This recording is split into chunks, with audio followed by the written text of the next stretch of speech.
Salut à tous et bienvenue dans Photantique, quand la photographie se fait antique et atypique. Et aujourd'hui, je vais vous présenter un de mes jouets que j'ai maintenant depuis un an. Ce petit jouet qui est le Seven Artisan 35 mm f1.2.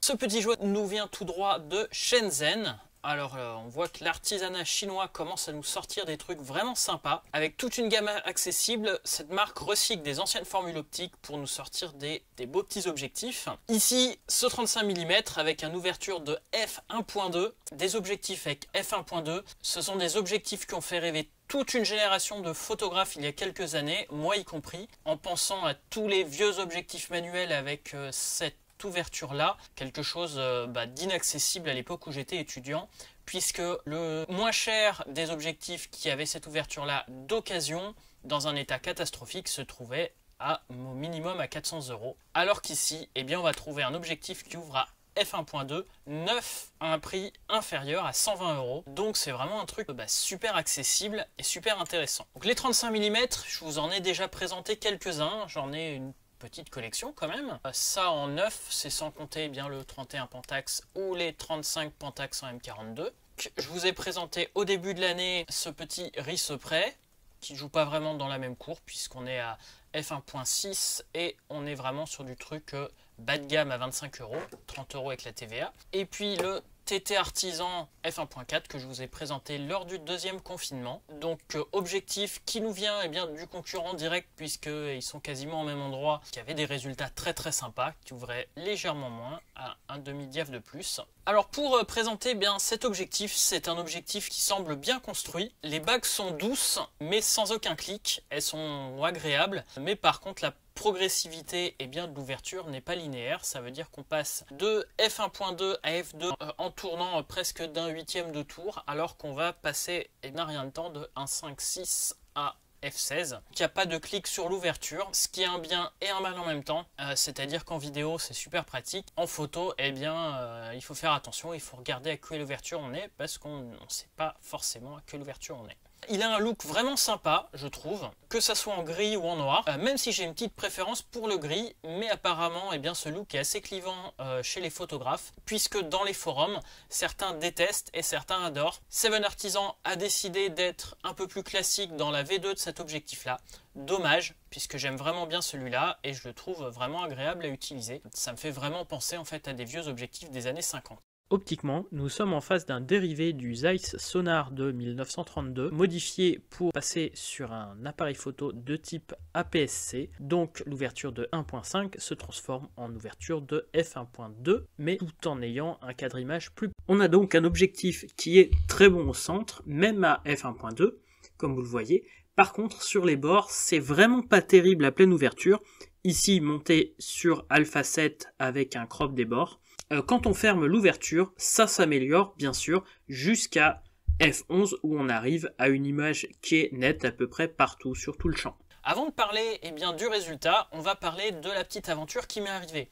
Je vous ai montré au début de la vidéo un petit objectif noir, puis après je suis passé à un gris.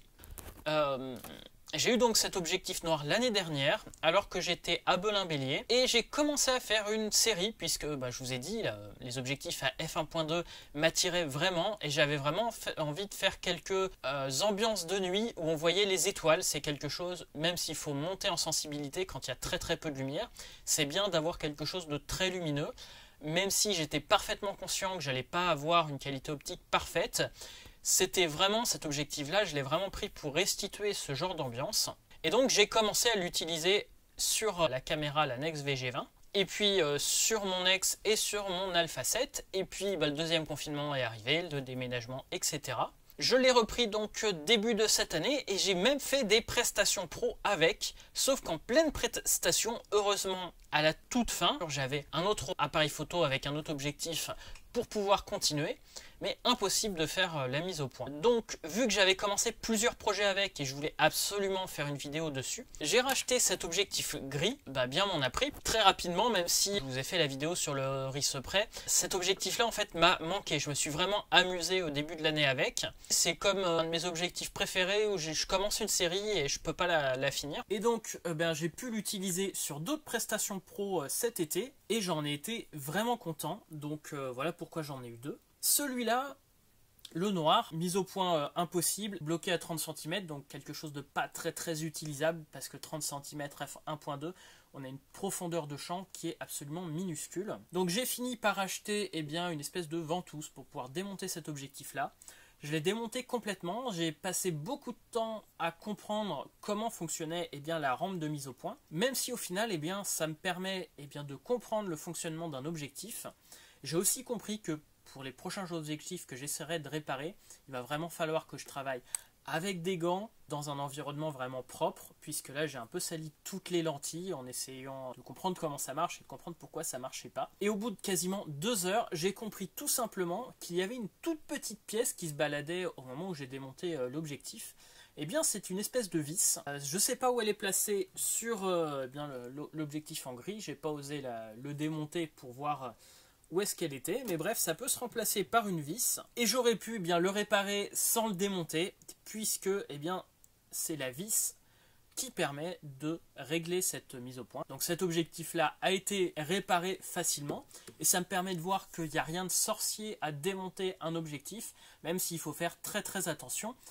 Et pour les prochaines fois, bien sûr, je ferai très attention au nettoyage. Donc celui-là, avant d'en faire autre chose, je le redémonterai, je renettoierai tout ce que j'ai fait et je travaillerai aussi d'autres objectifs. Maintenant que je vous ai montré l'intérieur de l'objectif, on va voir le plus important, je dirais, ce qu'on peut faire avec. Donc ce qu'on peut faire avec, comme beaucoup d'objectifs, ça dépend de plein de choses, de la qualité de l'objectif, mais aussi si on est à l'aise avec ou pas, puisque par exemple j'ai un 400 mm qui est tellement gros, ou un 11 mm, deux objectifs qui sont tellement gros, comme je vous ai dit dans la vidéo précédente, qu'au final je les utilise jamais parce que c'est trop lourd, c'est trop, pas compliqué, mais trop fastidieux pour utiliser. Et celui-là, derrière un petit boîtier comme le Nex ou comme l'Alpha 7, ça fait qu'on a vraiment un truc tout petit et qui est agréable à utiliser, je dirais, dans quasiment toutes les situations. Vous le voyez sur l'Alpha 7, mais ce n'est pas un objectif pour 24-36, c'est un objectif pour APS-C. Donc voilà,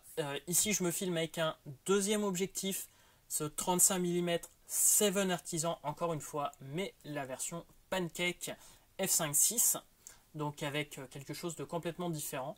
C'est la deuxième caméra que vous voyez ici. Donc voilà ce que ça donne en vidéo sur APS-C. Donc c'est un objectif standard sur APS-C. Ça va être un grand angle sur 24-36, mais bien sûr on va avoir les bords complètement noirs. Donc s'il y a les bords noirs, on m'a posé la question sur la vidéo sur le TT Artisan. Ce n'est pas un effet que j'ai rajouté après, c'est tout simplement parce que l'objectif n'est pas fait sur ce genre d'appareil photo, mais vraiment fait pour être monté sur un appareil photo APS-C comme le Nex ou comme la caméra qui me filme. Mais j'ai trouvé ça sympa de l'utiliser aussi comme ça, quitte à découper la photo ensuite. Pour vous montrer très rapidement un exemple de vidéo sur 24-36 pour vous montrer. Déjà, c'est un objectif au niveau des ambiances qui permet de restituer certaines ambiances, mais il est hyper sensible au flair, comme vous le voyez à l'instant. Surtout à f1.2, quand on ferme un peu le diaphragme, la profondeur de champ augmente, mais ça reste très sensible au flair, c'est-à-dire dès qu'il y a une lumière en direct, on a tous ces reflets comme ça. Ça peut être amusant à jouer avec, mais quelquefois c'est pas forcément voulu, donc il faut faire vraiment attention. Encore une fois, c'est un objectif à 120 €, donc les traitements de lentilles sont très approximatifs, je sais même pas s'il y en a. C'est un objectif qui est super pour faire des portraits. Alors j'ai assez peu de portraits à vous montrer, beaucoup de photos privées de prestations que je peux pas vous montrer, mais en tout cas au niveau portrait animalier, ça marche vraiment bien. Presque un objectif achat, on va dire. Et au niveau de l'utilisation que je voulais en faire, c'est-à-dire un objectif qui me permet de retranscrire certaines ambiances, ça marche pareil très bien.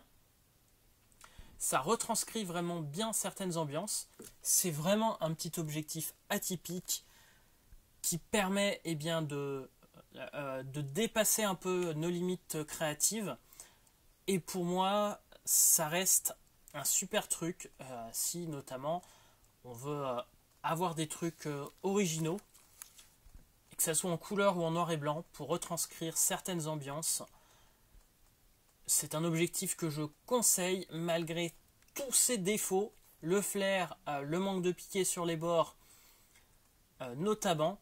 J'aime beaucoup ce que ça sort avec. Au niveau photo, eh bien pareil, ça permet de retranscrire des ambiances de ville avec ces images comme ça, toutes d'un côté toutes douces, mais d'un autre côté avec vraiment un côté agréable, un côté qui ne casse pas l'ambiance comme on pourrait mettre avec un flash et qui permet de pas monter en trop haute sensibilité. Et puis c'est une focale qui déforme peu. Malgré ses défauts, en photo de nuit, il tient ses promesses, en tout cas il tient eh bien, ce que je voulais faire avec. Et pour moi c'est un objectif que, comme je vous ai dit, qui m'a manqué au départ quand il m'avait lâché. Tout simplement parce que c'est un objectif attachant avec son look vintage. Et puis c'est un objectif eh bien, qu'on peut emmener vraiment partout. Il est tellement agréable à utiliser malgré ses défauts. C'est pas un très bon objectif. Il est meilleur que le Risseprey, mais quand même moins bon que le TT Artisan qui au final est moitié moins cher. Mais il a un petit truc en plus au niveau de son utilisation, au niveau du look de la photo. C'est un super outil créatif. C'est un truc avec lequel je me suis vraiment amusé. J'espère que cette vidéo vous aura plu. N'hésitez pas à dire ce que vous en pensez en commentaire. Je vous donne rendez-vous, si tout va bien, la semaine prochaine pour une nouvelle petite vidéo de Tech Antique. Sur ce, je vous dis à bientôt.